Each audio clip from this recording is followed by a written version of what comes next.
अस्सलामुअलैकुम दोस्तों, कैसे हैं आप सब। मैं ज़ुबीना फ़याज़ एक बार फिर आपके साथ मैं शुरू कर रही हूँ बद्दुआए इश्क पार्ट 8 बाय अरीशा खान। वो कब से कमरे में इधर से उधर टहल रहा था, मगर अनाबिया अब तक बाथरूम से बाहर नहीं आई थी। यहाँ तक कि अरहम ने अपने कपड़े भी तब्दील कर लिए थे, मगर वो अब तक बाहर नहीं आई। तभी अरहम का मोबाइल रिंग होने लग गया, जिस पर वो चौंका कि रात के इस पहर आखिर कौन उसे कॉल कर सकता है। ये किसी अननोन नंबर से कॉल आ रही थी। अरहम ने कॉल पिक की। तुमने अच्छा नहीं किया। क्यों किया तुमने मेरे साथ ऐसा? अरहम की आवाज़ पहचानने में ज़्यादा देर नहीं लगी। वो समझ चुका था ये कौन है। क्यों बार बार मुझे डिस्टर्ब करती हो तुम? और ये कौन सा वक्त है कॉल करने का? क्या तुम्हें नहीं पता आज ही मेरा निकाह हुआ है और मैं इस वक्त अपनी बीवी के साथ बहुत मसरूफ़ हूँ, तो प्लीज़ दोबारा मुझे तंग ना करना। अरहम ने उसे जलाने वाले अंदाज में कहा और फ़ोन स्विच ऑफ कर दिया। जबकि दूसरी तरफ अलीज़े, जिसका रो रो के बुरा हाल था, अरहम की बातें उसको कांच की तरह चुभ रही थी। वो अब मुकम्मल तौर पर बदले की आग में जल रही थी। मैं तुम्हें नहीं छोड़ूंगी। गुजार लो जितना वक्त गुजारना है अपनी इस 2 दिन की बीवी के साथ। बाद में तुम्हें मेरे ही पास आना होगा। अंधेरा कमरा जहाँ हर चीज़ टूटी पड़ी थी, वहाँ ज़मीन पर बैठी वो खुद से चीख चीख कर कह रही थी, जबकि हर बार की तरह इस बार भी फरीहा कमरे से बाहर खड़ी हुई उसकी हालत पर मुस्कुरा रही थी। अरहम समझ चुका था अलीज़े फिर से कोई न कोई घटिया हरकत ज़रूर करेगी। रुखसती के वक्त जैन ने अरहम को बताया था कि गार्ड किसी लड़की का जिक्र कर रहा था जो हॉल के अंदर आने के लिए बेचैन हो रही थी। अरहम समझ गया था वो अलीज़े ही होगी और आगे भी वो कुछ न कुछ ज़रूर करेगी। अभी वो इन्हीं सोचों में था जब बिया बाहर आई। अरहम की नज़रें उस पर पड़ी तो समझो वो फ्रीज ही हो गया। गीले बाल, गुलाबी होठ, बड़ी बड़ी आंखें। कदम कदम चलती हुई वो अपना शरारा हाथ में थामी अलमारी की तरफ आई। काफ़ी देर तक तो अरहम बिना कुछ बोले उसे देखता ही रहा। फिर जब वो बेड पर आई तो अरहम उसके बराबर आकर लेट गया। सिंपल सूट में भी बहुत प्यारी लग रही हो तुम अनाबिया। बिया का हाथ थाम कर उसने बिया की गहरी आंखों में आंखें डालते हुए कहा। वो किसी और ही दुनिया में ले जाने का इरादा रखता था। बिया जो जवाबन ब्लश कर गई। कुछ देर तो वो यूं ही उसकी तारीफें करता रहा, उसके चेहरे पर आई जुल्फों के साथ खेलता रहा।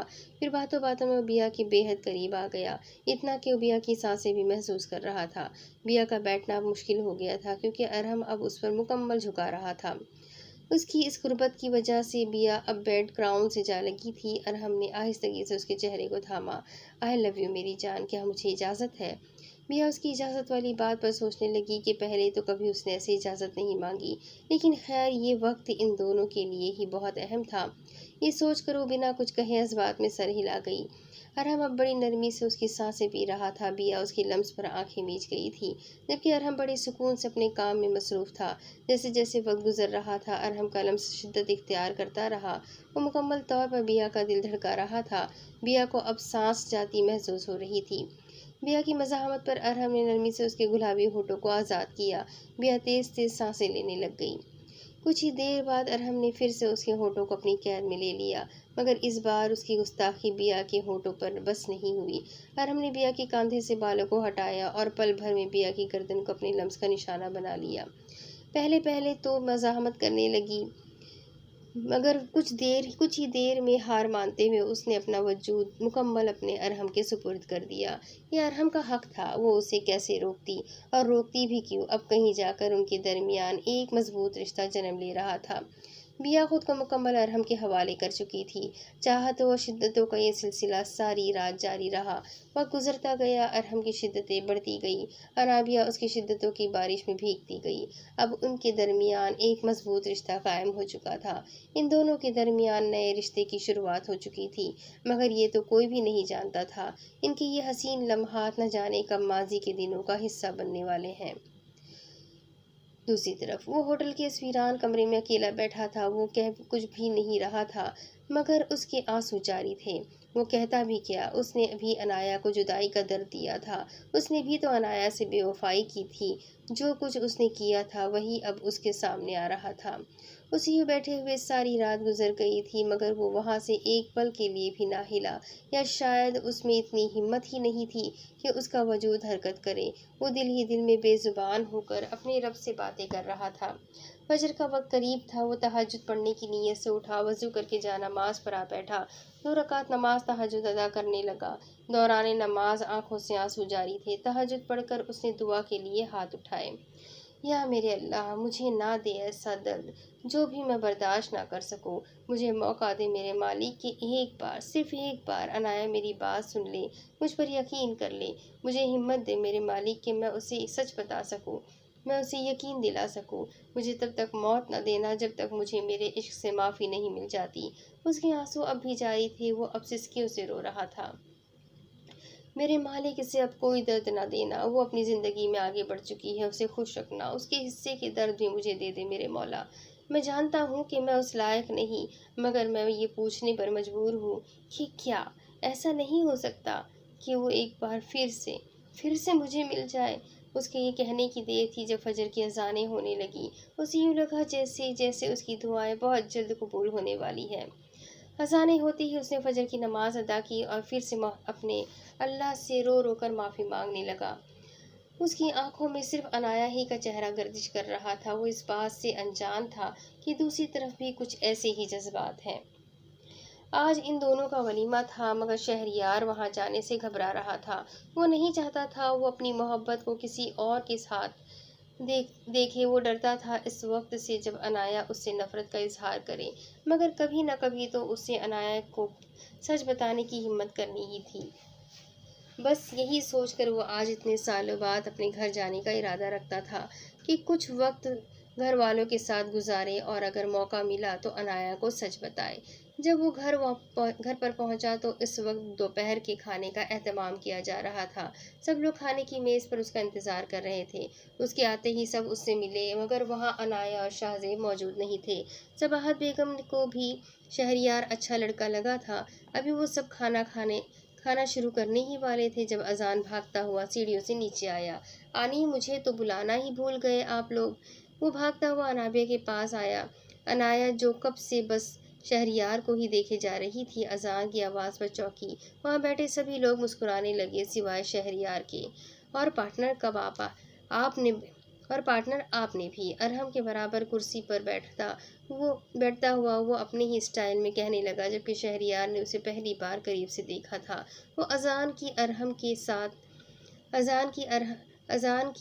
के साथ बेबाकी पर हैरान था कि अरहम उस बच्चे के इतना करीब कैसे हुआ। वो तो अनाया का बेटा है। ये कौन है? शहरयार को अपनी तरफ मुतवज्जा देखकर उसने उंगली के इशारे से पूछा। ये मेरे बड़े भाई है, जिनका मैंने कुछ देर पहले आपको बताया था। अजान बड़े गौर से शहरयार को देख रहा था, जबकि शहरयार की भी कुछ ऐसी ही कैफियत थी। वो भले से शाहजेब का बेटा था, मगर शहरयार को उसकी मौजूदगी बड़ी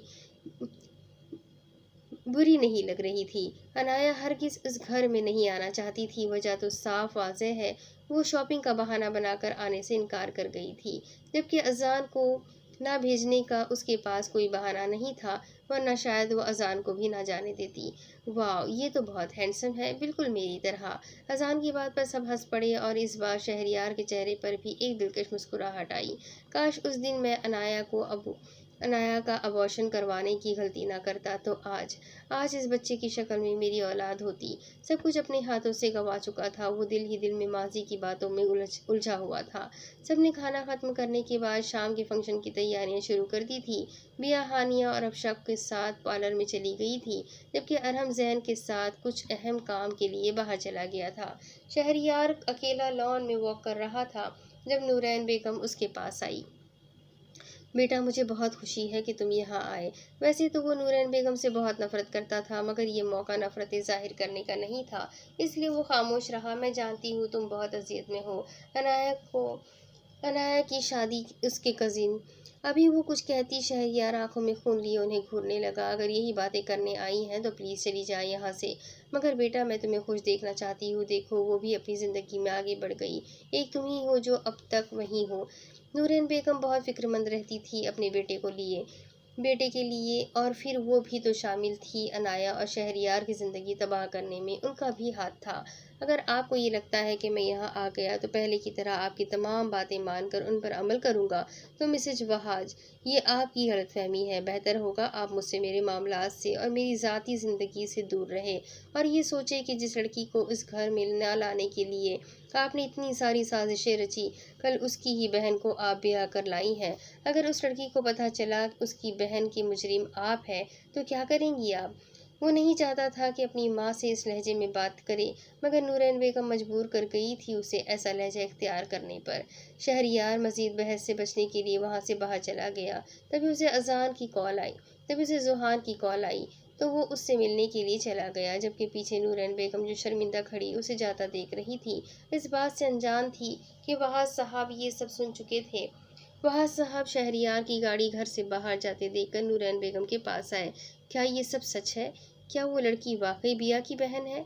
वहाज के सवाल पर वो नज़र झुका गई, जबकि वहाज एक अफसोस नज़र अपनी बीवी पर डालकर वहाँ से चले गए।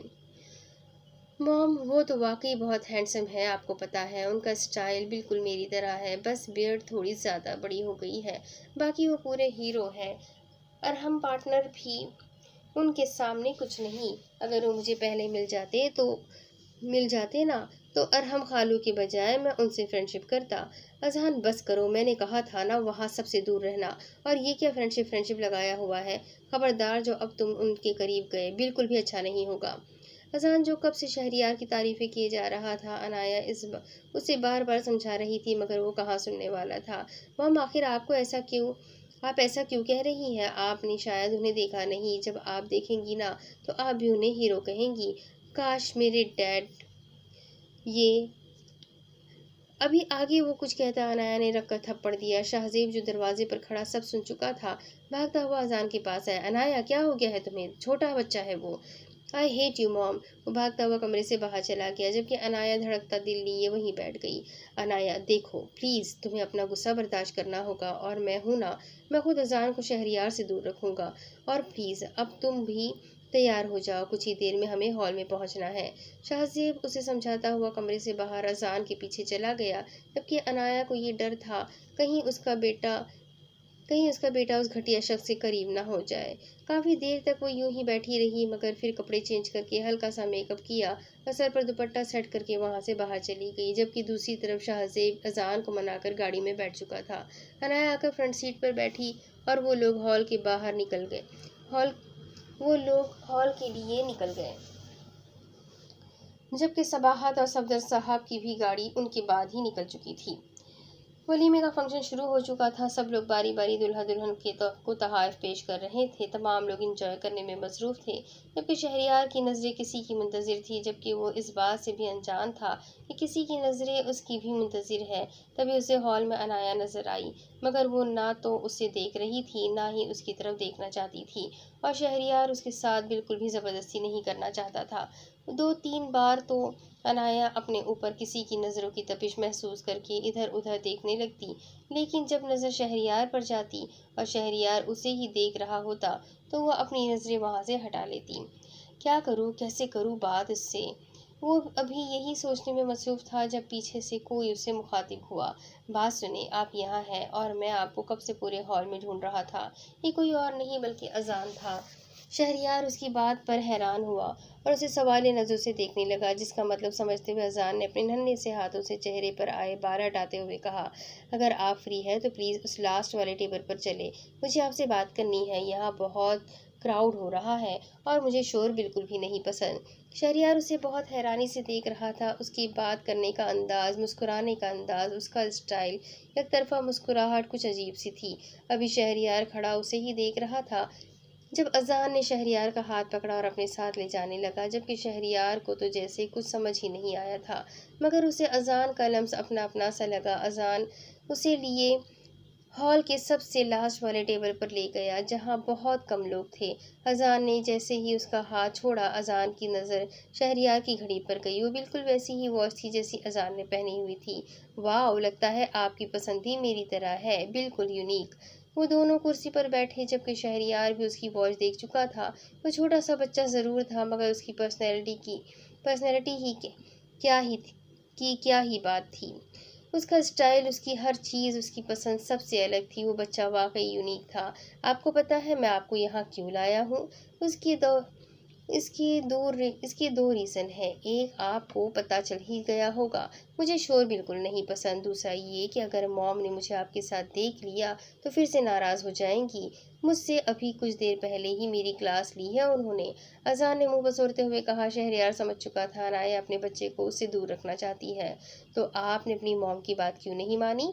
क्योंकि मुझे आपसे मिलना था तो बस मिलना था। वो बच्चा काफ़ी ज़िद्दी मालूम होता था। मगर आपको मुझसे क्यों मिलना था? आपने बताया नहीं, कोई ख़ास वजह?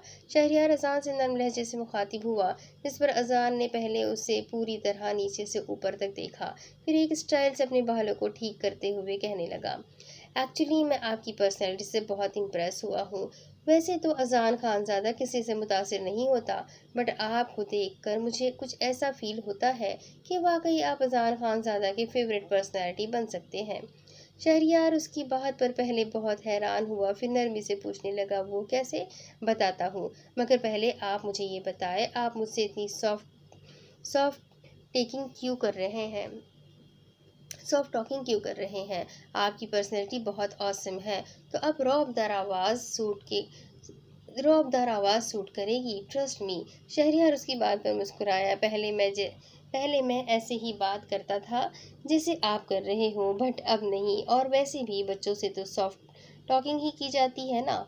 उफ, आप भी मॉम वाली बात कर रहे हैं। मैं बच्चा नहीं हूँ, बड़ा हो गया हूँ। और वैसे आपने पहले की तरह बात करना क्यों छोड़ दी? अजहान बड़ी दिलचस्पी से शहरयार से सवालात कर रहा था और अब वो जवाब का मुंतज़िर था। आप पहले बताएं, आप मेरी पर्सनैलिटी से क्यों इम्प्रेस हुए? पहले प्रॉमिस करें आप किसी को बताएंगे नहीं। आप मेरी गुड बुक्स में ऐड हो चुके हैं, जिसमें अब तक मैंने अपने डैड के अलावा और किसी को ऐड नहीं किया। प्रॉमिस। शहरियार को थोड़ा दुख हुआ जब अजान ने शाहजेब का जिक्र किया, मगर वो एक बच्चा था, वो बच्चे को क्या कहता। और जाहिर सी बात है, शाहजेब उसका बाप है तो वो क्यों ना तारीफ करता उसकी। मॉम कहती है मैं बिल्कुल अपने डैड पर गया हूँ और मैं आपकी पर्सनैलिटी से बहुत अब इम्प्रेस हुआ हूँ। काश मेरे डैड भी बिल्कुल आपकी तरह हो। क्या आप मुझसे फ्रेंडशिप करेंगे? मॉम नहीं चाहती कि मैं आपसे बात करूं, बट मुझे आपसे बात करना बहुत पसंद है। मुझे आप बहुत पसंद आए हो। शुरू में शहरियार को अजान की कुछ बातें बहुत अजीब लगी, मगर बच्चा समझकर वो चुप हो गया। श्योर, मुझे बहुत खुशी होगी आपसे फ्रेंडशिप करके। शहरियार उस प्यारे से बच्चे की फ्रेंड रिक्वेस्ट एक्सेप्ट कैसे ना एक्सेप्ट करता। चले अब आप बताएं, आपने अपना स्टाइल क्यों चेंज किया? मुझे आपको बिल्कुल पहले वाले अंदाज में देखना है। मुझे भी पता चले आप पहले कैसे रहते थे। बिल्कुल हीरो जैसे लगते होंगे ना आप तो। अजान नॉन स्टॉप बोले जा रहा था, जबकि शहरयार उसकी बातों पर मुस्कुरा रहा था। दरअसल मुझसे एक गलती हो गई थी, जिस वजह से मुझे ये स्टाइल चेंज करना पड़ा। कैसी गलती? अजान ने बहुत हैरान कुन अंदाज में पूछा, जिस पर शहरयार बहुत अफसरदा सा हो गया। आप सैड हो गए ना? प्लीज़ आप सैड ना होए। मुझे बताएं आपसे कैसी गलती हुई है। शायद मेरे पास इसका कोई सलूशन हो। फिर आप इस सलूशन के थ्रू अपनी मिस्टेक ठीक कर लीजिएगा। फिर आपका स्टाइल वापस पहले जैसा हो जाएगा। अजान ने अपने नन्हे से हाथ शहरियार के हाथों में रख कर कहा। शहरियार को बहुत अपना सा लगा। उसे अजान की कुर्बत सुकून दे रही थी। क्या वाकई आप इसका सलूशन बताओगे मुझे? अजान का लम्स शहरियार को अपने दर्दों की दवा लग रहा था। बेसाख्ता शहरियार की आंख से आंसू निकला, जिसे वो अजान से छुपा ना सका। No no please don't worry, don't cry. आप तो बहुत ब्रा, बहुत ब्राव मैन है, आप नहीं रो सकते। ब्रेव मैन है, आप नहीं रो सकते। अजान को बहुत दुख हुआ यूँ अपने फेवरेट पर्सन के सैड होने से। मैंने किसी का दिल तोड़ा था और अब वो मुझसे बहुत नाराज़ है, तो आप उनसे माफ़ी मांग ले, सिंपल। अजान ने प्यारी सी मुस्कुराहट पास की। शहरियार उसे बड़े गौर से देखने लगा। आखिर क्या था इस 5 साला बच्चे में जो शहरियार को उसकी कुर्बत, उसका लम्स सुकून दे रहा था? और अगर उन्होंने मुझे माफ़ नहीं किया तो आप एक लॉयन लें। और शेर कभी हार नहीं मानता। आप एक लॉयन हैं और शेर कभी हार नहीं मानता। आप उनसे फिर से सॉरी कहें, बार बार कोशिश करें। वैसे तो आपका किसी को सॉरी कहना सूट नहीं करता, पर अगर आपने किसी को हर्ट किया है तो फिर जब तक वो आपको सॉरी एक्सेप्ट ना कर ले, आपको उन्हें मनाने की कोशिश करना है। अजान की बातों से शहरयार बहुत मुतासिर हुआ। अभी वो उसे कुछ कहता, शाहजेब उसे ढूंढता हुआ वहां आ गया। अजान, यहाँ क्या कर रहे हो? मना किया था ना आपको, चले आपकी मॉम बुला रही है। शाहजेब को अजान का यूं शहरयार के करीब जाना, जबकि दूसरी तरफ अनाया जो दूर से खड़ी हुई ये सब देख रही थी, उसे जिस बात का डर था वही हुआ। शाहजेब के कहने पर अजान उसके साथ चला गया, मगर जाते जाते शहरयार जो उसके नन्हे से हाथों से दिए गए दिलासे पर पुरजोश हो रहा था, उसे थैंक यू कहते हुए मुस्कुराया। जहाँ सब अनाबिया और अरहम की शादी को लेकर बहुत खुश थे, वहीं माजी से वाकिफ लोग शहरयार की हालत पर अफसरदा भी थे। वहाँ साहब, नूरन बेगम, अरहम, जैन, वहाँ जुहान, अफशा, सब लोग शहरयार के लिए बेहद फिक्रमंद थे। मगर वो करते भी क्या, शायद किस्मत को यही मंजूर था। मगर शहरयार जो एक ही कोशिश में हिम्मत हार गया था। सब एक छोटे से बच्चे की बातों को याद करके दोबारा उसे अनाया से बात करने के बारे में सोच रहा था। वो अनाया को शाहजेब से छीन तो नहीं सकता था, मगर अनाया को अपना माजी तो बता सकता था ना। वो उसके दिल से अपने लिए गलतफहमी तो दूर कर सकता था ना, इसलिए उससे माफ़ी तो मांग सकता था ना। तो बस यही सब बातों को जहन में रखते हुए शहरयार वलीमे के दूसरे दिन अनाया से बात करने का इरादा रखता था। अरहम जो कब से मोबाइल पर आती कॉल काटा जा रहा था, उसकी इस हरकत से आखिर तंग आकर बिया ने उससे पूछ ही लिया, अरहम ये बार बार कौन कॉल कर रहा है तुम्हें? अनजान नंबर से आ रही है, अरहम ने हिचकिचाते हुए कहा। हाँ तो रिसीव कर लो, क्या पता किसी फ्रेंड की कॉल हो। वहाँ का वो हॉल का एड्रेस मालूम करने के लिए बार बार फ़ोन कर रहा हो। नहीं जान, मेरे सारे फ्रेंड्स यहीं पर है, ये ऐसे ही किसी की रॉन्ग कॉल है। आरम की बात पर बिया खामोश हो गई। अभी वो लोग स्टेज पर ही थे जब सब ने उनके साथ पिक्चर्स बनवाई और उनकी यूनिवर्सिटी के दोस्तों ने भी उन्हें तोहफे दिए और ढेर सारी दुआएं भी दी। सबसे आखिरी में बैटरी स्टेज पर आई। क्या मैं यहाँ बैठ सकता हूँ? बैटरी स्टेज पर आया। क्या मैं यहाँ बैठ सकता हूँ? वो बंदा आज भी बिया को देखकर बौखला रहा था। इस पर अरहम ने मुश्किल से हंसी दबाई और बैठने का इशारा किया। वो कहना ये था, आप दोनों साथ में बहुत प्यारे लग रहे हैं और अल्लाह आपको खुश रखे, और ये गिफ्ट आपके लिए। बैटरी ने एक सांस में जल्दी जल्दी से तमाम अल्फाज अदा किए, जबकि अरहम और बिया उसके दिए गए गिफ्ट को देख रहे थे। इस बॉक्स की आधे पैकिंग फटी हुई थी। बिया ने एक नज़र गिफ्ट को और फिर बैटरी को देखा, जिससे उस बेचारे के पसीने निकल आए। वो दरअसल ये ना मुझसे जल्दी जल्दी में हो गया, I am sorry. Next time आपके वलीमे पर बिल्कुल न्यू पैकिंग वाला गिफ्ट लाऊंगा। अभी उसने ये कहा ही था कि वहां से उठकर भागने वाले अंदाज में स्टेज से नीचे आया, जबकि अरहम और बिया की तो हंसी ही नहीं रुक रही थी उसकी वलीमे वाली बात पर। यार, मतलब एक और वलीमा? बिया ने हंसते हुए कहा, जिस पर अरहम उसके करीब आते हुए सरगोशी में कहने लगा, क्या पता मैं दूसरी शादी कर लूँ, शायद फिर मेरा तो दूसरा वलीमा ही होगा ना जानम। अरहम ने आंख दबाते हुए कहा, जिस पर बिया उसे घूर कर देखने लगी। तुम घर चलो जरा, फिर करवाती हूँ तुम्हारा दूसरा वलीमा।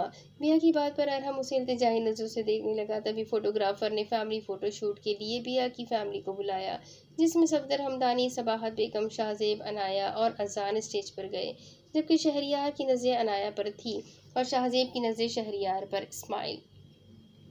पिक्चर लेने के बाद फोटोग्राफर ने अरहम की फैमिली को फोटो शूट के लिए बुलाया। वहां साहब ने शहरियार को इशारा करते हुए स्टेज पर आने का कहा, जबकि बिया दूर से आते हुए शहरियार को देख रही थी, जिस पर अरहम ने उससे पूछ ही लिया, क्या तुम्हें शहरियार भाई बहुत हैंडसम लग रहे हैं, जो आज सुबह से उन्हें ही घूरे जा रही हो तुम? अरहम ने आंखें छोटी करते हुए कहा, जिस पर बिया की नज़र शहरियार से हटी। जस्ट शट अप, मैं ये देख रही हूँ कि तुम्हारे भाई तो काफ़ी हैंडसम है, फिर ये सिंगल क्यों है? मतलब क्या इनको कोई किसी इनको कभी किसी से प्यार नहीं हुआ, या फिर वो खुद सबसे दूर रहते हैं? मियाँ ने दिलचस्प अंदाज में अरहम से सवाल किया। दरअसल वो किसी से इश्क करते हैं और जिससे करते हैं वो उनके साथ नहीं। ओह, मियाँ ने अफसरदगी जाहिर की, जिस पर अरहम ने एक नज़र अनाया पर डाली, जो स्टेज से जाते हुए शहरियार को देख रही थी। अरहम की पूरी फैमिली स्टेज पर आ चुकी थी जब ये अजान भाग कर स्टेज पर आया। मुझे भी आने के साथ एक पिक्चर और बनवानी है। फरजान की बात पर अनाया परेशान हुई। आखिर वो कितना ज़िद्दी था, कभी भी किसी भी मौके पर किसी भी तरह की ज़िद कर बैठता था। अजान बेटा, अजान बैठा, हमारी फैमिली की फ़ोटोशूट हो चुकी है, ये अरहम की फैमिली की फ़ोटोशूट है। जो भी जो भी हो, मुझे पिक्चर बनवानी है, बात ख़त्म। अजान की ज़िद पर अनाया बहुत गुस्से से शाहज़ेब को देखने लगी। शहरयार को अनाया का ये रवैया बहुत अजीब लगा। वो सबके सामने अजान को डांट तो सकती थी, लेकिन उससे ज़बरदस्ती का हाथ पकड़कर उसे स्टेज से उतारने लगी। जब भी वहाज साहब आगे आए, बेटा ये बहुत प्यारा बच्चा है, इसे हमारे साथ तस्वीर बनाने दो। हमारे यहाँ कोई छोटा बच्चा नहीं है ना। अगर अजान हमारी फैमिली एल्बम में आएगा तो इस बात की हमें बहुत खुशी होगी। शहरयार मुस्कुराया था अपने डैड की बात पर, मगर अनाया एकदम से पहले वहाज साहब को, फिर शाहजेब और अपने बाबा को देखने लगी, जिस पर सफदर साहब ने इशारे से उसे भेजने की इजाज़त दी। अजान हाथ छुड़ाता हुआ वापस स्टेज पर पहुंच गया। मगर सब शौक तो तब हुए जब अजान अरहम और बिया के बजाय शहरयार के साथ जा बैठा। शहरयार को दिल से बहुत खुशी महसूस हुई। अब लगेंगे ना हम दोनों एक जैसे हैंडसम, अजान ने बुलंद आवाज़ में कहा, जिस पर स्टेज पर मौजूद सब लोग मुस्कुराने लगे। मगर अनाया और शाहजेब तो बहुत हैरान और परेशान थे कि आखिर एक ही दिन में शहरयार ने ऐसा क्या कर दिया कि अजान बार बार उसके करीब जा रहा है। जहाँ वो लोग शॉक्ड थे, वहीं अरहम समेत वहाज साहब और नूरैन बेगम बहुत खुश थे। उन्हें भी ये छोटा सा बच्चा बहुत प्यारा लग रहा था, मगर उन्हें इस बात की हैरानी थी कि शहरयार कब और कैसे अनाया के बेटे से इतना अटैच हो गया। फैमिली की पिक्चर्स लेने के बाद जब सब लोग स्टेज से जाने लगे, तो फोटोग्राफर ने शहरयार और अजान को रोका। सर, आप इस बच्चे के कौन हैं? ये बच्चा माशाल्लाह पूरा आप पर गया है। आप प्लीज़ कुछ पिक्स और कैप्चर करवा लें। फोटोग्राफर के कहने की देर थी, अजान बोल पड़ा, वाई नॉट, ज़रूर, और प्लीज़ अच्छी सी पिक्स लीजिएगा। मैंने इंस्टा पर लगवानी है, इंस्टा प्रोफाइल पर लगानी है। अनाया का बस नहीं चल रहा था कि अजान को 2 थप्पड़ लगाए, जबकि शहरयार बहुत खुश था इस बच्चे के इखलाक पर। फोटोग्राफर ने 3 अलग अलग स्टाइल में उनकी पिक्स ली और लास्ट में अरहम और शहरयार के दरमियान अजान को बिठाकर एक और पिक्चर ली। वहाज, मुझे अजान बिल्कुल शहरयार जैसा लग रहा है, या फिर ये मेरा वहम है? नूरैन बेगम ने आंसू साफ करते हुए कहा, जिस पर वहाज भी इत्तेफाक करने लगा, मगर कहा कुछ नहीं। जब शहरयार और अजान स्टेज से उतरने लगे, तभी अनाया वहां आई और अजान का हाथ पकड़कर अपने साथ दूसरे टेबल पर ले गई। शहरयार को बहुत दुख हुआ कि वो एक छोटे बच्चे के साथ ऐसा कर रही है, मगर अगले ही लम्हे उसे माजी याद आया। अनाया ने तो सिर्फ अपने बेटे को गुस्सा दिखाया था, मगर शहरयार ने उसने तो अपने ही खून को मानने से इनकार कर दिया था और उसकी जान ले ली थी। शहरयार ने एक नज़र अनाया को देखा और वापस अपने टेबल पर चला गया। जान, आज तो नाइटी पहन लो। और हम जो कब से बिया का सर खा रहा था, अब फिर से एक नई बात निकाल कर उसे तंग करने लगा। तुम्हें शर्म नहीं आती? मैं कभी भी वो बेशर्मों वाला लिबास नहीं पहनूंगी, बिया ने उसे आंखें दिखाते हुए कहा। अच्छा, ओ अच्छा, बेशर्मों वाला लिबास, और जो तुम पैंट शर्ट पहनकर हिटलर बनी रहती थी, उसका क्या? और हमने आंखें छोटी की, जिस पर बिया एकदम से दूसरी तरफ मुंह करके बैठ गई। अच्छा ना जान, सॉरी, मगर प्लीज़ आज तो मेरी बात मान लो, और वैसे भी इस रूम में मेरे अलावा कोई और थोड़ी है जो तुम्हें शर्मा रही है। अब अपने हबी से कैसी शर्म? हाँ। अरहम की बात पर बिया बेड से उठकर अलमारी की तरफ गई। अलमारी से उसने वो नाइटी निकाली और उसे पहनने का सोचने लगी। तभी अरहम उसके पीछे आया और उसकी गर्दन पर अपने लब रखकर कहने लगा, जान प्लीज़, जस्ट एक बार। अरहम पर एक नज़र डालकर वो नाइटी चेंज करने चली गई। जब वो बाहर आई तो आंखों पर हाथ रखकर शर्माने लगी, जबकि अरहम, जो अपने मोबाइल में मसरूफ़ था, जब उसकी नज़र बिया पर गई तो जमी ही रह गई। वो सुर्ख रंग की घुटनों तक आती नाइटी पहनी हुई थी। उसका दूध जैसा रंग और खुले बाल अब अरहम को पागल कर रहे थे। अरहम उठकर बिया के पास आया, जबकि बिया के हाथ अब भी उसकी आंखों पर थे। अरहम ने बिया की गर्दन पर लब रखी, जिससे बिया थोड़ा सा घबराई। अब अरहम ने उसकी आंखों पर से हाथ हटाए। जान, मैं यही हूँ मैं हबी हूँ तुम्हारा, ये सब मेरा हक है। अगर इस तरह से मुझसे शर्माओगी तो हम आगे कैसे बढ़ पाएंगे? अरहम ने सरगोशी नुमा अंदाज में कहा, जिस पर बिया ने नजर उठाकर सामने खड़े शख्स को देखा। वो कोई और नहीं था, उसका मिजाजी खुदा था। उस शख्स की आंखों में अनाबिया के लिए बेपनाह मोहब्बत थी। उसके लहजे में उसकी मोहब्बत की हद जाहिर हो रही थी। बिया ना कुछ कहे अरहम बिना कुछ कहे अरहम के सीने में छुप गई। अरहम उसे अपनी बाहों में उठाए बेड पर ले आया। दुनिया जहाँ की खुशियाँ तुम्हारे कदमों में रख दूंगा, बस मेरी मोहब्बत पर कभी शक न करना। अरहम उस पर झुक चुका था। पल भर में उसने बिया के लबों को कैद कर लिया था। अरहम बिया को किसी और ही दुनिया में ले जा चुका था। अरहम की गिरफ्त बिया पर मजबूत हो रही थी। कितने हसीन लम्हात थे ये, जब वो दोनों एक दूसरे में डूब कर एक दूसरे के मुकम्मल कर रहे थे। रात के 2 बजे का वक्त था। अजान को सुलाने के बाद अनाया उस शख्स के बारे में सोचे जा रही थी। उसने तो आलिया से शादी कर ली थी ना, फिर वो ये कैसे कह सकता है कि वो कल भी मेरा था और आज भी मेरा है। और फिर उसकी वो कजिन किधर चली गई? यहाँ पर किसी ने भी उसकी शादी का जिक्र नहीं किया था। उसके जहन में ढेरों सवाल पैदा हो रहे थे, मगर उसने खुद ही शहरयार की बात सुनने से इनकार किया था। और अब जब उसका शहरयार से कोई ताल्लुक नहीं था, तो वो क्यों उसके बारे में सोच रही थी? अभी वो इन्हीं सोचों में गुम थी जब उसके कमरे का दरवाज़ा बजने लगा। जब अनाया ने दरवाज़ा खोला तो शाहज़ेब बाहर खड़ा था। अनाया, वो सोना है मुझे, मगर बाहर। वो कुछ कहना चाह रहा था मगर हिचकिचा रहा था, जबकि अनाया समझ चुकी थी। जी, आप अंदर आ जाए। शाहज़ेब कमरे के अंदर आया और सोफे पर जा बैठा। आप बेड पर सो जाए, एक ही रात की तो बात है, कल हम वापस होटल चलेंगे। अनाया की बात पर शाहज़ेब सवालिया नज़र से उसे देखने लगा। दरअसल मैं नहीं चाहती कि मैं मज़ीद यहाँ रुकूं, मगर अनाया, चाचू कह रहे थे कि अब हम कुछ दिनों तक यहीं रहें, यहाँ रुक जाएं। शाहज़ेब उसे समझाने वाले अंदाज में कहने लगा, शहज़ी, आप तो समझे ना मेरी बात को। मेरे लिए यहाँ मज़ीद रहना मुश्किल हो रहा है। उस शहरयार की वजह से परेशान होना तुम, कि कहीं उसे सच। अभी आगे वो कुछ कहता जब अनाया ने आंखें मीच ली। शाहज़ेब उसे हर्ट करना नहीं चाहता था, जब भी वो खामोश हो गया। अनाया जाकर बेड पर लेट गई, जबकि शाहज़ेब सोफे पर लेटा।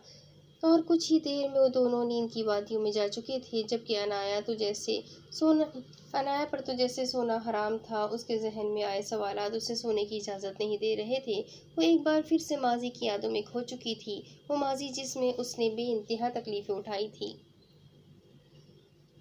वो जब से फंक्शन से वापस आया था, उसके दिमाग में बस अजान की बातें ही गर्दिश कर रही थी। अजान का मुस्कुराना, बात करना, चलना, जिद करना, उसकी हर एक बात सब कुछ शहरयार की आंखों के सामने बार बार घूम रहा था। आखिर क्या बात थी जो वो अजान को लेकर इतना सोच रहा था? फिर उसने अजान की बातों की याद दहानी की। वो किस तरह उसे समझा रहा था। शहरयार ने सोच लिया था कि वो अब किसी भी तरह अनाया से बात करके रहेगा। वो अनाया को सच्चाई से गाफिल नहीं रखना चाहता था। कुछ ही देर में उसका मोबाइल रिंग किया, जहां व्हाट्सएप पर जोहान के मैसेज आए हुए थे। ग्रुप सेक्शन में कुछ मैसेजेस शो हो रहे थे। जब शहरयार ने ग्रुप ओपन किया तो वो ग्रुप जैन ने बनाया था, जहां जैन, जोहान, अरहम, शहरयार, हानिया, अफशा और अनाबिया ऐड थे। वहां जोहान ने अरहम की शादी के तमाम फंक्शंस की पिक्स भेजी हुई थी। उनमें कुछ पिक्स अनाया की भी थी, मगर साथ ही शाहजेब की भी, और बहुत सी पिक्स अजान की भी थी। जैसे ही अजान की तस्वीरें सामने आई, शहरयार के चेहरे पर बेसाख्ता मुस्कुराहट आई। Handsome hero. जब अनाबिया की आंख खुली तो अरहम उसके साथ नहीं था। शायद वो कमरे में ही नहीं था। पहले तो वो काफ़ी देर तक यूं ही लेटी रही, फिर उठकर फ्रेश होने चली गई। जब ही उसके पास अनाया का मैसेज आया, व्हाट, आप ही वापस जा रही हैं? मगर क्यों? बिया बहुत शॉक्ड हो गई और जल्दी से तैयार होकर नीचे चली गई। वहाँ नूरैन बेगम, अरहम और वहाँ साहब नाश्ता कर रहे थे। बिया ने सबको सलाम किया और डाइनिंग टेबल पर आई। अरहम, अनाया आप ही वापस जा रही है, मुझे उनसे मिलने जाना है। अनाया के जाने का सुनकर वहाँ मौजूद सब लोग हैरान हुए कि वो इतनी जल्दी वापस जा रही है, जबकि अरहम को आज सुबह ही शहरियार की कॉल आई थी और उनके दरमियान माजी को लेकर कुछ बातें हुई थी। शहरियार अरहम को बता चुका था कि वो अनाया से आज किसी तरह बात करके सब कुछ सच बता देगा। ओके, तुम नाश्ता करो, मैं काम से जा रहा हूँ, फिर तैयार रहना, तुम्हारे घर जाएंगे। अरहम ने शहरियार को मैसेज टाइप किया और गाड़ी स्टार्ट करता हुआ पल भर में घर से दूर चला गया। नाश्ते से फारिग होकर बिया घर जाने के लिए तैयार हो रही थी, जब भी उसके मोबाइल पर अननोन नंबर से मैसेजेस आने लगी। ये कौन है? ये क्या कह रही है? ऐसा ऐसा कैसे हो सकता है? नहीं, ये झूठ है। मोबाइल स्क्रीन पर चमकते हुए मैसेजेस अनाबिया के ऊपर पहाड़ बनकर टूट रहे थे। न जाने आगे क्या होने वाला था। आंखों में आंसू लिए वो सीढ़ियां उतरती हुई बाहर अरहम की गाड़ी के पास आई। गुस्सा तो पहले ही सर पर बेइंतहा था, मगर जब अरहम को मोबाइल में मसरूफ देखा तो गाड़ी के करीब गई, दरवाज़ा खोला और अरहम को हाथ पकड़कर बाहर निकाला। अरहम को जिस बात का डर था वही हुआ, मगर वो ये नहीं जानता था कि अलीज़ा इतनी जल्दी ये सब कर देगी। कौन है ये? बिया ने अपने मोबाइल की स्क्रीन अरहम को दिखाते हुए पूछा। जान मेरी बात सुनो, मैंने पूछा कौन है ये? बिया की आवाज़ पर वहाज साहब और नूरैन बेगम बाहर आईं। क्या हुआ बेटा, सब खैरियत तो है ना? वहाज साहब बिया को देखकर पूछने लगे, जिस पर बिया ने लाल सुर्ख आंखों से उन्हें देखा। ये तो आप अपने बेटे से पूछे ना कि क्या हुआ है। अरहम नजर झुका गया, जबकि नूरैन बेगम और वहाज साहब सब समझ चुके थे। शायद बिया को असलियत पता चल चुकी थी। उसने धोखे से मुझसे शादी की है। इसे सब कुछ पता था, ये सब कुछ जानता था। ये जानता था कि मेरी बहन की जिंदगी बर्बाद करने वाला इसका अपना भाई है, फिर भी इसने मुझसे शादी की, झूठ बोलकर, धोखे से। बिया ने चीखते हुए कहा। जैन और जोहान जो अभी अभी मेन गेट से अंदर आए थे, सामने का मंजर देखकर उन्होंने सूरत हाल का अंदाजा लगा लिया था। बिया मेरी बात तो सुनो, मुझे सच में नहीं पता था अनाया तुम्हारी बहन है। मुझे ये सब हमारी मंगनी के बाद पता चला था। अरहम की आंखों में बिया को खो देने का डर साफ दिखाई दे रहा था। अरहम के कहने की देर थी जब जैन आगे बढ़ा। जी बिया, जी हाँ बिया भाभी, ये सच कह रहा है। आपके एंगेजमेंट के बाद ही हमें ये बात पता चली थी। सुना आपने, आपके बेटे को शादी से पहले ही सच पता चल चुका था, मगर इसने फिर भी मुझसे शादी की, मेरी जिंदगी बर्बाद की। बिया की आवाज़ तो पहले ही बहुत तेज थी, मगर गुस्से में और भी ज़्यादा मालूम हो रही थी। बेटा हमें पता है अरहम ने तुम्हें शादी से पहले सच नहीं बताया, लेकिन अल्लाह ना करे तुम्हारी ज़िंदगी भला क्यों बर्बाद होगी जो ऐसी बातें कर रही हो। नूरैन बेगम ने आगे बढ़कर बिया के कंधे पर हाथ रखा, जिसे बिया ने गुस्से से हटाया। यानी आप सब हकीकत से वाकिफ थे, सो जो सब कुछ पता था, सबको सब कुछ पता था, मगर मुझे किसी ने कुछ नहीं बताया। बिया को लग रहा था उससे इस शदीद गुस्से की वजह से उसका सर फट जाएगा। देखो बेटा, जो हो चुका है उसे जाने दो और अंदर चलो, हम तसल्ली से बैठकर बात करते हैं। वहां साहब ने आगे बढ़कर बिया को समझाना चाहा, मगर वो बिया थी जो कोई आम लड़की नहीं थी जो ऐसे ही इतनी बड़ी बात जाने देती। नहीं, अगर आप सबको इस बात का इल्म था तो मतलब अनाया आपी भी इस बात से वाकिफ थी। उन्होंने भी तो शहरियार भाई को शादी में देखा था ना। उन्होंने भी मुझे कुछ नहीं बताया, तो पहले मैं उनसे पूछूंगी कि उन्होंने ऐसा क्यों किया। नहीं अनाया प्लीज़, वो अब शादीशुदा है। 5 साल पुरानी बातें निकाल कर तुम उनका घर भी खराब कर दोगी, समझती क्यों नहीं हो। अरहम ने उसे बहुत समझाने की कोशिश की, मगर वो वक्त ज़ाय किए बगैर ड्राइवर के साथ गाड़ी में घर की तरफ निकल गई थी। वाओ, ये लॉकेट कितना औसम है। अजान जो कब से अनाया की पुरानी अलमारी से तस्वीरें निकाल कर देख रहा था, उसे किसी डायरी में कोई लॉकेट मिला जिसे वो खुद गले में पहनकर सेल्फी लेने लगा, मगर तभी उसे महसूस हुआ कमरे के बाहर कोई आ रहा है। उसने जल्दी से लॉकेट को शर्ट के अंदर कर लिया, क्योंकि उसे पता था अगर उसकी मम्मा ने ये देख लिया तो फिर से उस पर गुस्सा करेगी। अजान जल्दी से अलमारी बंद करके बेड पर जाकर बैठ गया था। अजान जल्दी करो, हम वापस जा रहे हैं। अनाया आते ही अपना सूटकेस तैयार करने लगी। इतनी जल्दी? मगर मॉम अभी तो आनी भी नहीं आई। आनी से कम आनी से हम नेक्स्ट टाइम मिल लेंगे। अभी जल्दी से मेरी हेल्प करो, हमें वापस होटल की तरफ निकलना है।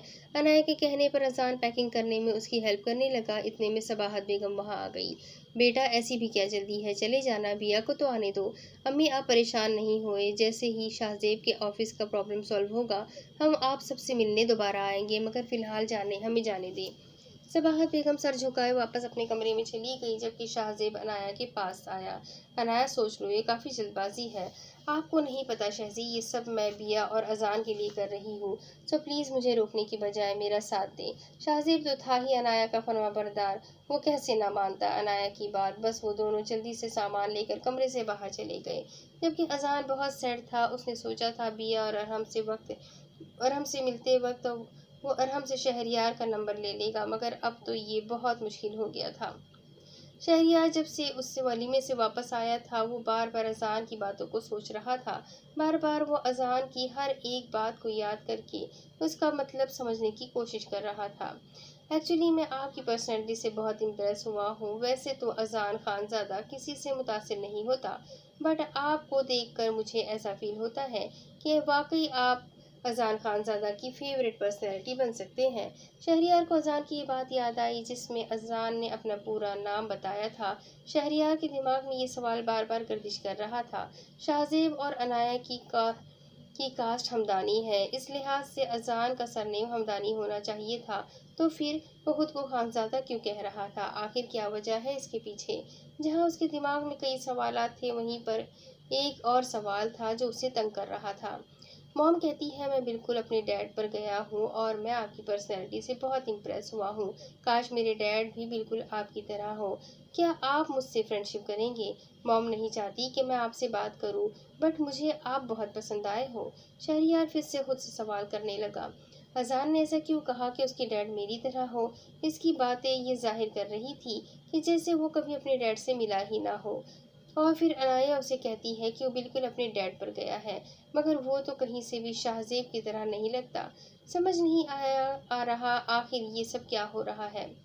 आई थिंक मुझे अजान से मिलना चाहिए, मगर कैसे? शहरियार के जहन में जुहान का ख्याल आया। शहरियार ने उसको कॉल मिलाई और कुछ समझाने के बाद कॉल काट दी और मुस्कुराने लगा। शायद वो एक तीर से दो शिकार करने लगा था। कुछ ही देर में जोहान ने शहरयार को अनाया का नंबर सेंड किया। पहले तो काफ़ी देर तक वो सोचता रहा, मगर फिर बहुत हिम्मत जमा करके उसने कॉल मिलाई। दूसरी तरफ अनाया ने कॉल रिसीव की। जी कौन? अस्सलाम वालेकुम। ये आवाज़ वो कैसे भूल सकती थी, मगर उसने सलाम का जवाब दिया। अनाया। पहले अनाया को लगा उसका वहम है, मगर जब शहरयार ने अनाया का नाम लिया तो अनाया के दिल की धड़कनें तेज़ हो गई। आपको मेरा नंबर कहाँ से मिला और क्यों कॉल की है आपने मुझे? अनाया, मुझे तुम्हें बहुत कुछ सच बताना है, प्लीज़ मेरी बात सुन लो। अनाया ने बिना कुछ सुने कॉल कट कर दी, मगर दूसरी तरफ भी शहरयार था। शहरयार ने तकरीबन 10 मिनट में कोई 50 बार तो उसे कॉल्स पर कॉल्स की, जिसे तंग आकर अनाया को रिसीव करनी ही पड़ी। मैंने कहा ना, मुझे कुछ नहीं सुनना। आप क्यों बार बार मेरा और अपना वक्त ज़ाय कर रहे हैं?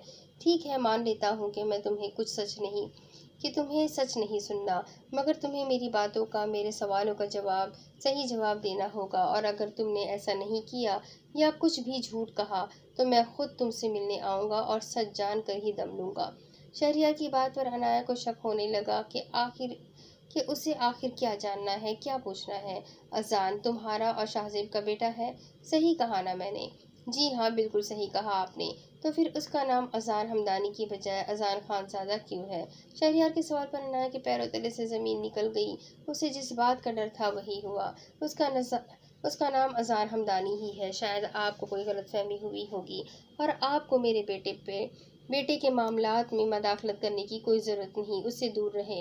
अनाया ने फ़ौरन से शहरयार का नंबर ब्लॉक किया, मगर शहरयार दूसरे नंबर से कॉल करने लगा और कुछ मैसेजेस भी किए थे। अनाया ने मोबाइल ही बंद कर दिया और बिया से मिले बिना वापस जाने का फैसला किया। अनाया का नंबर बंद देखकर शहरयार समझ चुका था वो किसी बात को समझने या शहरयार के सवालात के जवाब देने के लिए तैयार नहीं है। कुछ कुछ देर बाद शहरयार के पास जोहान की कॉल आई और उसने अरहम के घर होने वाले वाक़ये के बारे में शहरयार को सब कुछ बता दिया। जैन और जोहान वापस घर आ चुके थे। जोहान ने आज होने वाले वाक़ये का अफशा को बताया, जबकि दूसरी तरफ जैन जब अपने कमरे में गया तो उसे हानिया बहुत परेशान नजर आई। पहले तो उसने कुछ बताया नहीं और जैन से देर से आने की वजह पूछी, जिस पर जैन ने उससे तमाम हकीकत से आगाह किया। ओह, ये तो बहुत बुरा हुआ जैन, मुझे लगता है मुझे सबाहत आंटी की तरफ जाना चाहिए। बिया बहुत हंगामा बर्पा कर देगी। हानिया जैसे ही फ़ोन उठाने के लिए सोफे से उठी, एकदम से उसका सर चकराने लगा और पल भर में वो ज़मीन पर जा गिरी। जैन को बिल्कुल भी अंदाज़ा नहीं था कि ऐसा हो जाएगा, वरना वो उसे गिरने ही नहीं देता। जैन भागता हुआ हानिया के पास गया, उसे होश में लाने की बहुत कोशिश की, मगर वो बेहोश हो चुकी थी। जैन बहुत ज़्यादा परेशान हो गया था। उसने आमिना बेगम को बुलाया। उसकी आवाज़ सुनकर अफशा और जोहान भी वहीं आ गए। जैन ने हानिया को गोद में उठाकर बेड पर लिटाया। भाई, प्लीज़ कुछ करें। जैन की तो जैसे जान ही निकली जा रही थी। अफशा जल्दी से हानिया के पास आई और उसे होश में लाने की कोशिश करने लगी और फिर उसकी नब्ज़ चेक की। कुछ देर तक तो वो उसे होश में लाने की कोशिश करती रही। फिर जब हानिया होश में आई तो उसका सर चकरा रहा था। भाभी, प्लीज़ बताए क्या हुआ है मेरी हानिया को? जैन के आंसू आंखों से बाहर आ चुके थे। आमिना बेगम हानिया के पास आ गई और सर पर हाथ फेरने लगी। परेशानी की कोई बात नहीं है जैन, ये तो खुशी का मौका है। अफशा की बात पर सब हैरान हो गए थे, जबकि अफशा और जोहान मुस्कुरा रहे थे। क्या मतलब भाभी? जैन ने हैरानी से पूछा। मतलब ये कि आप बाबा बनने वाले हैं मिस्टर जैन अहमद। अफशा के कहने की देर थी। जैन तो खुशी से पागल होने लगा, जबकि अब उसकी आंखों से खुशी के आंसू जारी हो चुके थे। जोहान ने जैन को गले लगाया और मुबारकबाद दी। आमिना बेगम ने भी हानिया को बहुत प्यार और दुआएं दी। सब बहुत खुश थे। जैन हानिया के पास आ बैठा और उसका हाथ अपने हाथों में थामकर उसे मुस्कुराते हुए देखने लगा। ये लम्हात उनके लिए बहुत ज़्यादा खुशगवार थे। वो दोनों अब अकेले नहीं थे, कोई था जो उनकी ज़िंदगी में मुकम्मल बनाने उनको आने वाला था। जल्दी करो शहजी प्लीज़। अनाया के कहने पर शाहजेब ने सारा सामान टैक्सी में रखवाया और अपनी गाड़ी को गोदाम भेजने के बाद वहाँ से निकलने की तैयारी करने लगा। सफदर साहब उनकी यूं अचानक जाने पर नाखुश थे, मगर वो करते भी क्या। अब अनाया अपनी मर्जी की मालिक थी।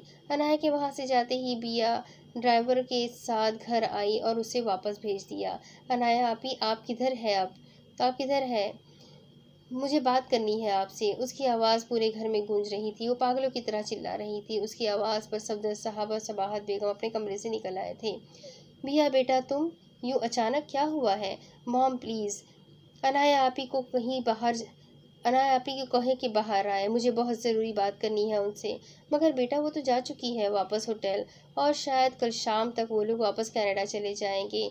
मियाँ को बहुत दुख हुआ। अनाया उससे मिले बिना वापस जा रही थी, वो भी इतनी जल्दी। बेटा बताओ हुआ क्या है? आखिर इतने गुस्से में क्यों हो तुम? और अरहम कहाँ है?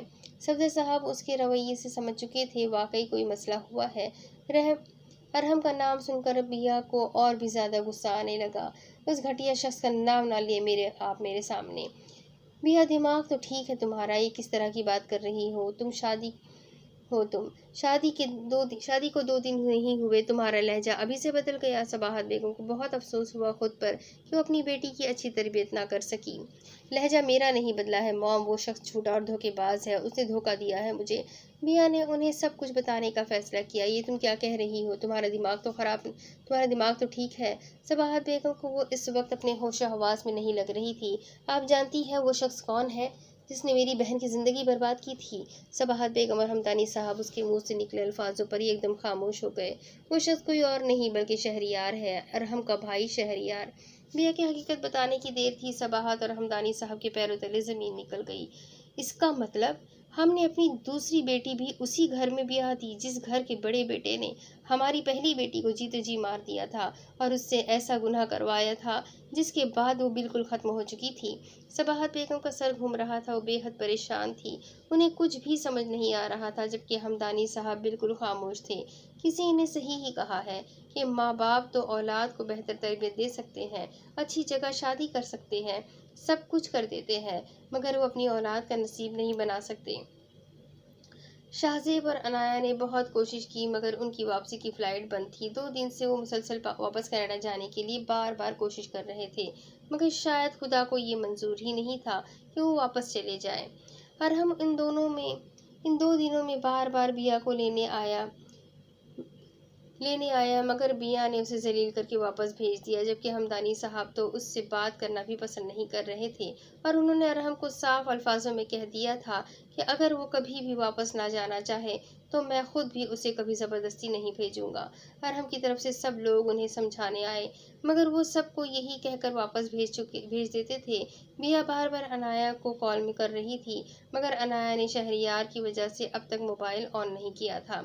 शहरियार उसे हर होटल में ढूंढ रहा था, मगर उनका कहीं पता नहीं चल रहा था। मगर इतना तो वो भी जानता था कि वो लोग अब तक पाकिस्तान में ही है, क्योंकि कनाडा की फ़्लाइट पिछले 10 दिन तक बंद रहेगी। हमदानी साहब ने भी शाहजेब को कोई कॉल नहीं की थी, मगर अनाबिया ने छुपकर उनके मोबाइल से शाहजेब का नंबर निकाला था।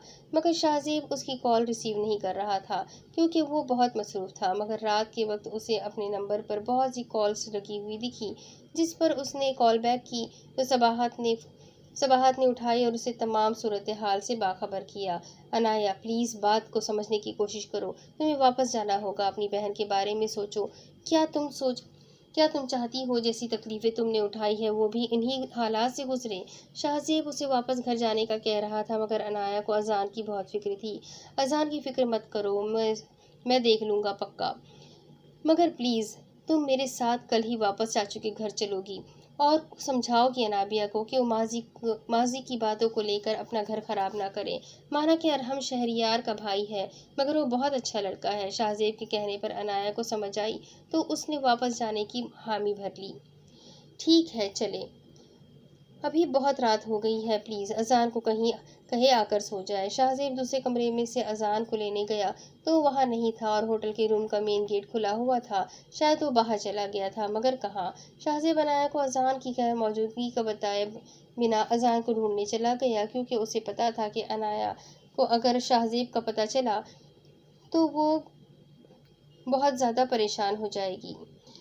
पता है मैंने आपको कहाँ कहाँ नहीं ढूंढा, मुझे क्या पता था आप इसी होटल में हो। अजान जो शहरियार के रूम में बड़े मज़े से बैठा पॉपकॉर्न खा रहा था, शहरियार की बात पर उसे देखने लगा। मैं भी बहुत डर गया था कि कहीं आपसे दोबारा ना मिल पाऊंगा, मगर अल्लाह पाक का शुक्र है कि उन्होंने आपसे मिलवा दिया। शहरियार जब अपने रूम में वापस आ रहा था तो अजान उसे अकेला किसी रूम के सामने खड़ा नजर आया, इसलिए वो उसे अपने रूम में लेकर आ गया था और वो दोनों काफ़ी देर से एक दूसरे के साथ थे।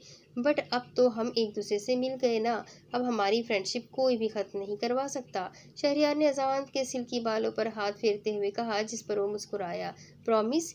Yes my boy, promise. दोनों बिल्कुल एक दूसरे से फ्री होकर ओपनली बातें शेयर कर रहे थे, जब भी शहरियार ने अजान से बातों बातों में हकीकत जानने की कोशिश की। अच्छा एक बात तो बताओ, ये आपके जो पापा है शाहजेब, वो आपको कितना प्यार करते हैं, और आपकी मॉम के साथ उनका रवैया कैसा है? अजान कम उम्र ज़रूर था, मगर वो जानता था कि किसके सामने किस तरह पेश आना है और क्या बात करनी है क्या नहीं। वो मेरे डैड नहीं है। शहरियार के कानों में उसकी बात पर यकीन नहीं आया। क्या? क्या मतलब? जी, वो मेरे डैड नहीं है, वो जस्ट पार्टनर है मेरे और मॉम के कजिन है। मगर अजान ये कैसे मुमकिन है? आपकी मॉम तो कह रही थी कि वो उनके हस्बैंड है। शहरियार को सही मानों में अब शक हो रहा था। जी हाँ, मगर ये उन्होंने नानू की वजह से कहा किया था, और मुझे भी कहा था कि मैं चुप रहूं ताकि ये बात किसी को पता ना चले। एक्चुअली नानू परेशान रहती थी कि मॉम अकेली रहती है और उनके साथ कोई नहीं है जो उनकी केयर करे, इसलिए उन्होंने झूठ कहा था सबको। तो फिर आपके डैड वो कहाँ है? शहरियार को ये जानकर खुशी हुई थी कि शाहजेब और अनाया ने शादी नहीं की, मगर फिर अजान वो किसका बेटा था? मेरे डैड मेरी जान है। मॉम कहती है कि मेरे डैड बहुत अच्छे हैं, वो किसी और कंट्री में रहते हैं और वो मॉम से बात भी नहीं करते। मॉम कहती है कि एक दिन वो मेरे पास आएंगे। शहरियार का दिल बहुत जोर से धड़का था, उसके कानों को अजान की बातों पर यकीन नहीं आ रहा था। ये उसका ख्वाब था या फिर हकीकत? आपने कभी अपने डैड को देखा है? कैसे दिखते हैं? नहीं, मैंने कभी नहीं देखा, मगर मॉम कहती है मैं बिल्कुल अपने डैड जैसा हूँ। और आपको पता है, मैं अब दुआ करता हूँ कि मेरे डैड जल्द मुझसे मिलने आ जाए और वो बिल्कुल आपके जैसे हों, जैसी आपकी पर्सनैलिटी है। शहरियार को अजान की बात बहुत अच्छी लगी थी। अच्छा, सपोज करो अगर आपके डैड भी यहीं कहीं हो, तो आप उन्हें कैसे पहचानोगे? दिल से मतलब? शहरियार के सवाल पर उसने जल्दी से पॉपकॉर्न को साइड में रखा और अपनी शर्ट का एक बटन खोलकर गर्दन का तिल दिखाने लगा। मॉम कहती है मेरे डैड के भी ऐसा ही तिल है और मॉम की भी नेक पर ऐसा ही तिल है। ओह वाह ग्रेट। अजान ने वॉच में टाइम देखा तो एकदम से बहुत सारे पॉपकॉर्न खाते हुए वहां से उठा। अब मुझे वापस जाना है, अगर मॉम को पता चल गया तो मेरी क्लास ले लेंगी मेरी। अच्छा सुनो अजान, जो बात आपने मुझसे शेयर की है मॉम को, इस बारे में मत बताना, ओके? आप भी। शहरियार ने अजान को गोद में लिया और दोनों गालों पर प्यार करने लगा, और फिर अजान गोद से उतरकर एक स्माइल पास करके वापस चला गया। अजान के जाने के बाद शहरियार ने ईशा की नमाज पढ़ी और दुआ करने लगा। या अल्लाह पाक, तेरा लाख लाख शुक्र है मेरे मालिक कि तूने मुझे हकीकत से आशना करवा दिया। मेरे मालिक, मुझे मज़ीद किसी भी हकीकत से अनजान ना रख। मुझे क्यों ऐसा लग रहा है ये मेरा बच्चा ही है। अगर वाकई ये सच है तो मेरे मालिक, मुझे अनाया से माफ़ी मिल जाएगी और एक बार फिर मुझे मेरी अनाया भी मिल जाएगी। शहरियार को अब कन्फर्म हो चुका था कि बच्चा उसका है। नमाज के बाद जब वो बेड पर आकर बैठा तो उसका हाथ अपनी गर्दन पर गया जहाँ एक छोटा सा सियाह तिल था। बेसाख्ता शहरियार मुस्कुराने लगा। क्या वाकई ये हकीकत थी या फिर उसका ख्वाब? मगर वो चाहता था कि ये बात खुद अनाया उसे बताए, जो शायद नामुमकिन था। किधर थे तुम अजान? शुक्र करो तुम्हारी मॉम को पता नहीं चला, वरना अभी वो आपकी अच्छे से क्लास ले रही होती। अजान बिना कुछ कहे मुस्कुराते हुए शाहजेब के साथ अपने रूम में चला गया। मुबारक हो बहुत, अल्लाह तुम्हें खुश रखे। इतने दिनों से अनाबिया का रवैया सबसे ख़राब था, मगर आज इतने दिनों बाद उसने अपनी बेस्ट फ्रेंड को उसकी खुशी पर मुबारकबाद दी थी। शुक्रिया तुम्हारा अनाबिया, तुम भी ज़िद छोड़ो और वापस अरहम भाई के पास चले जाओ। वाह हनी प्लीज़, कम अज़ कम तू तो मेरे दर्द को समझने की कोशिश कर। मैं कैसे रह सकती हूँ उस शख्स के साथ जो मेरी बहन के मुजरिम का भाई है। उसने मुझसे भी धोखे से शादी की है। हानिया की कोशिश हानिया कोशिश कर रही थी कि बिया उसकी बात समझे, मगर न समझ जाए, मगर ये भी तो सच था कि बिया पर क्या गुजर रही थी ये सिर्फ वही जानती थी। हाँ ठीक कह रही हो तुम, मगर वो शहरियार भाई की तरह तो नहीं है ना। ना उन्होंने तुमसे शादी की और हाँ, उन्होंने तुमसे सच छुपाया था, मगर क्यों, ये तुम जानती हो। ये तुम नहीं जानती, वो तुम्हें खोने से डरते थे, जब ही उन्होंने तुमसे सच छुपाया था। खुद सोचो यार, आखिर उन्होंने ऐसा क्यों किया था। एक पल के लिए अनाबिया को लगा था कि हाँ वाकई बिया को खोने से डरता था वो, और बार बार अनाबिया को मनाने आ रहा था, मगर वो कितनी जालिम थी। मैं मसरूफ़ हूँ, बाद में बात करूंगी। अनाबिया ने बिना जवाब सुने फ़ोन बंद कर दिया था, जबकि दूसरी तरफ से हानिया दुआएं कर रही थी कि बिया को अकल आ जाए और वो वापस अपना घर बसा ले। अभी बिया हानिया की बातों को सोच रही थी जब अरहम की कॉल आई और बेध्यानी में बिया ने कॉल रिसीव कर ली। जान, आवाज़ सुनकर बिया हैरान हुई और जब स्क्रीन पर देखा तो माय हस्बैंड लिखा हुआ था। ओह नो, ये क्या कर दिया मैंने। बिया भी फ़ोन बंद ही करने लगी थी जब अरहम ने फिर से कुछ कहा। जान प्लीज़ फ़ोन बंद मत करना, तुम्हें मेरी कसम। बिया कसम वाली बात सुनकर रुक गई और अरहम का लहजा धीमा मगर बेहद अफसरदा सा था। क्या गलती थी मेरी जो इतनी बड़ी सज़ा मिल रही है मुझे। यही गलती की थी ना मैंने, ये तुम्हें सच नहीं बताया, सब छुपाकर तुमसे शादी कर ली थी मैंने, क्योंकि मैं तुम्हें खोना नहीं चाहता था। माजी में जो कुछ हुआ अनाया आपी और शहरियार भाई के दरमियान हुआ था, इसमें मेरी कोई गलती नहीं थी। ना ही इन सब में मेरा कोई किरदार था। तो फिर आखिर मेरी गलती क्या थी। अरहम की आवाज़ साफ पता चल रहा था कि वो रो रहा है। तुम्हारी गलती ये है कि तुम उसके भाई हो। तो क्या मैं उसे अपना भाई मानने से इनकार कर दूं या उससे अपना ताल्लुक ख़त्म कर लूं, बताओ तुम। अरहम की बात पर बिया एकदम से चुप हो गई। जान प्लीज़, मुझे एक मौका तो देकर देखो, मैं सब ठीक कर दूंगा। वैसे भी अनाया आपी का घर बस चुका है, मगर मेरा भाई अब भी अधूरा है। हाँ तो तुम्हें क्या लगता है उस जैसा शख्स किसी के लायक है। वो घर बसाने वालों में से नहीं बल्कि इज्जतें खराब करने वालों में से है। अनाबिया प्लीज़। अब वो अरहम को गुस्सा दिला रही थी। क्या हुआ, बहुत बुरा लग रहा है। लगना भी चाहिए, आखिर भाई है वो तुम्हारा, लेकिन है तो घटिया इंसान ही ना। अनाबिया बस कर दो, बहुत हो गया। जब तुम्हें हकीकत नहीं पता तो बेहतर होगा तुम मेरे भाई को बुरा कहने से गरेज करो। कैसा सच, कैसी हकीकत, क्या अब भी कुछ और बाकी रह गया है जानने को। मैं नहीं बताऊंगा, ये वक्त बताएगा। बिया को अरहम की हकीकत वाली बात कुछ अजीब लगी, मगर अरहम ने मुख्तसर जवाब देकर फ़ोन बंद कर दिया था। मैं जो पूछूं उसका हाँ या ना में जवाब देना, शहरयार ने अफशा को सख्त लहजे में कहा, जिस पर अफशा डर गई थी कि कहीं वो इस बारे में ना पूछ ले, मगर हुआ वही जिसका उसे डर था। क्या अजान मेरा बेटा है क्या मतलब, मुझे क्या पता। मैंने कहा, क्या अजान मेरा बेटा है या नहीं। शहरियार खानज़ादा वो बदल ज़रूर गया था, मगर लोगों के दिल में उसका एहतराम और खौफ आज भी मौजूद था। हाँ वो तुम्हारा ही बेटा है। शुक्रिया, और इस बात का जिक्र किसी से ना करना। शहरियार ने अपनी बात मुकम्मल की और फ़ोन बंद कर दिया, जबकि अब उसकी आंखों में खुशी के आंसू और होठों पर एक खूबसूरत मुस्कुराहट थी। अभी वो अजान की तस्वीरें देखने में मसरूफ़ था जब उसके मोबाइल पर कॉल आई। शायद मज़ार पर कोई मुर्शिद भी बहुत बीमार थे। शहरियार फ़ौरन से गाड़ी की चाबी लिए अपने रूम से बाहर निकला और होटल से बाहर आते ही गाड़ी में बैठकर मज़ार की तरफ चला गया। रात के 12:30 बजे का वक्त था जब अनाया, शाहजेब और अजान रेस्टोरेंट से डिनर करके वापस होटल आ रहे थे। अजान अपने न्यू टॉय पर न्यू टॉय प्रोलोग बना पर व्लॉग बनाने के लिए जल्दी से अपने रूम में चला गया, जबकि शाहजेब भी उसके पीछे चला गया। अनाया बहुत आहिस्ता आ रही थी, जब ही सबसे पीछे थी, और जब वो होटल के कमरे में जाने लगी तो उसे शहरियार नजर आया। शहरियार कुछ ही देर पहले मुर्शिद की तबीयत देख कर आया था और अब वो इसी बारे में किसी से फ़ोन पर बात कर रहा था, जब ही उसकी नज़र अनाया पर पड़ गई। शहरयार ने फ़ोन बंद करते हुए अनाया की तरफ कदम बढ़ाए, जबकि अनाया इस बार पीछे नहीं हटी, बल्कि उसके कदम भी शहरयार की तरफ बढ़े। आप क्यों हमारा पीछा कर रहे हैं? आपके साथ आखिर मसला क्या है? मैं तुम्हारा पीछा नहीं कर रहा अनाया, मैं भी इस होटल में ही रहूँ, मगर हाँ, ढूंढ ज़रूर रहा था मैं तुम्हें हर जगह। शहरयार की आंखों में आज भी मोहब्बत झलक रही थी। शायद अनाया का शाहजेब से शादी न करना शहरयार को अनाया के करीब आने पर मजबूर कर रहा था। आपको पता भी है, आपकी वजह से मेरी बहन और आपके भाई का घर खराब हो रहा है। न जाने आप क्यों ऐसा कर रहे हैं? आपका काम ही दूसरों की जिंदगी को जहन्नम बनाना है।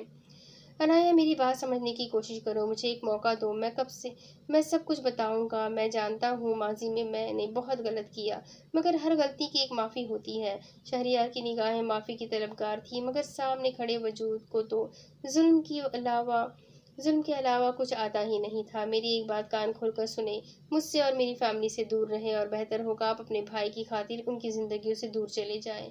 अपनी बात मुकम्मल करके वहां से चली गई, ये सोचे बिना कि सामने खड़े वजूद पर उसके अल्फाज कहर बनकर टूटे हैं। शहरयार वापस अपने कमरे में चला गया। आज तो किसी भी तरह से उसे हासिल करके रहूंगी मैं। ऐसा तैयार होंगी, देखकर पागल हो जाएगा मुझे। अपने घटिया इरादों को दिमाग में लिए वो आज पूर इरादा कर चुकी थी। शहरयार को बहकाने का वो रेड कलर के नागवार लिबास ज़ेबतन किए शहरयार के कमरे में आई थी। अनाया शहरयार से दूरी इख्तियार करना चाहती थी, इसलिए ये जानना ज़रूरी था कि उसका कमरा कौन सा है। अनाया जैसे ही अपने कमरे से बाहर आई, तो उसने एक लड़की को किसी रूम के बाहर कान लगाकर सुनते हुए खड़ा देखा, तो उसे कुछ अजीब लगा। वो लड़की दरवाज़ा खोलकर अंदर जा चुकी थी। अनाया को वो कोई मखसूस किस्म की लड़की लग रही थी। अनाया ने उसका पीछा किया। ये क्या तरीका है बिना इजाज़त लिए कमरे में आने का? शहरयार उस लड़की को अचानक से अपने पीछे खड़े पाकर गुस्से वाले अंदाज में बोला। अनाया अब उस कमरे के बिल्कुल करीब आ चुकी थी, इतना कि वो अंदर से आने वाली आवाज़ें भी सुन सकती थी। तुम मौका ही कब देते हो अपने करीब आने का मुझे, मेरी जान। जब अनाया ने अंदर झांक कर देखा, तो वो लड़की शहरयार के इतने करीब थी कि अगर शहरयार कुछ कहता तो उसके होंठ उस लड़की के होठों से जा मिलते। अनाया भले से शहरयार से कोई ताल्लुक नहीं रखना चाहती थी, मगर सामने का मंजर देखकर उसे अपने दिल में अजीब सी सनसनाहट महसूस हो रही थी। वहाँ टेबल पर रखा गुलदस्ता अनाया के हाथ लगने से गिरकर टूट गया। शहरयार की नज़र बाहर खड़ी अनाया पर गई थी। अनाया वहाँ से भागते हुए अपने कमरे की तरफ चली गई।